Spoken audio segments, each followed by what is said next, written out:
শিক্ষা জাতির মেরুদণ্ড যদি হয় তাহলে একজন শিক্ষক শিক্ষার মেরুদণ্ড।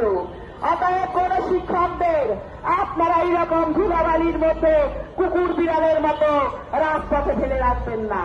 সকল শিক্ষকদের দাবি অবশ্যই মেনে নেবেন।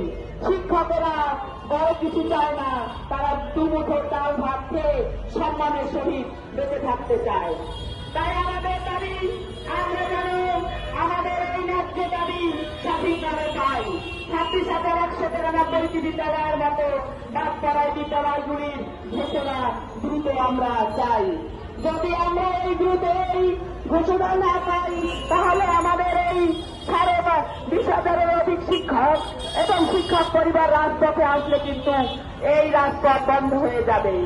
আমরা কঠোর হতে চাই না, অতএব আমরা চাই আপনারা আমাদের দাবিগুলো, যৌক্তিক দাবিগুলো মেনে নিয়ে জাতীয়করণ করে দেবেন।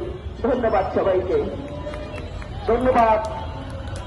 মহিলা বিষয়ক সম্পাদকা তামান্না ইয়াসমিনকে। আল্লাহ অঙ্গীকার, এবার চাই অধিকার। এক দেশে দুই নীতি চলবে না, চলবে না। কেউ খাবে তো কেউ খাবে না, তা হবে না, তা হবে না। এরপর বেসরকারি প্রাথমিক বিদ্যালয়ের দিয়ে গুরুত্বপূর্ণ বক্তব্য রাখবেন মোহাম্মদ মিজানুর রহমান, সাধারণ সম্পাদক নীলভাই। আমি মিজানুরকে তার গুরুত্বপূর্ণ বক্তব্য রাখার জন্য বিশেষভাবে অনুরোধ করছি।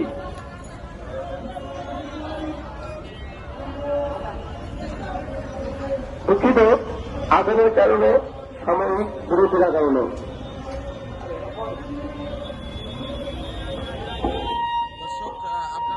আপনারা দেখছেন প্রাথমিক বাংলাদেশ বেসরকারি প্রাথমিক বিদ্যালয়ের শিক্ষক সমিতি সারা দেশ থেকে তারা যুক্ত হয়েছেন রাজধানীর প্রেস ক্লাবের সামনে, এবং প্রেস ক্লাবের সামনে যুক্ত হয়ে তারা কিন্তু তাদের অবস্থান কর্মসূচি চালিয়ে যাচ্ছেন। আজকে কততম দিন? আজকে 11তম দিন। 11তম দিন আপনারা রাজপথে আছেন। আমরা 11তম দিন আজকে আমাদের বেসরকারি প্রাথমিক বিদ্যালয়গুলোকে জাতীয়করণের উদ্দেশ্যে আমরা এখানে সবেত আজ 11তম দিন পর্যন্ত এখানে রাত দিন অবস্থান করছি। আমরা অনাহারে আছি। আমাদের ডক্টর ইউনূস সাহেব যে চিঠি প্রেরণ করেছেন শিক্ষা মন্ত্রণালয়ে, সেই চিঠি বাস্তবায়ন চাই। অনতিবিলম্বে চিঠি বাস্তবায়ন না হলে আমরা রাজপথ থাকবো না, আমরা ভোট বাড়িতে আয়োজন করবো। রাজপথেই থাকবেন।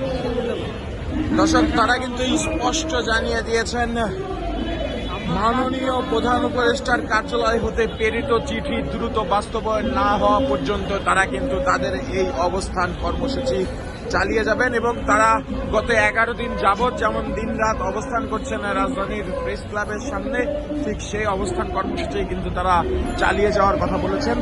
তাদের দাবি আদায় না হওয়া পর্যন্ত তারা ঘরে ঢুকবেন না, সেটিও কিন্তু স্পষ্ট জানিয়ে দিয়েছেন সারা বাংলাদেশের বেসরকারি প্রাথমিক শিক্ষক সমিতি।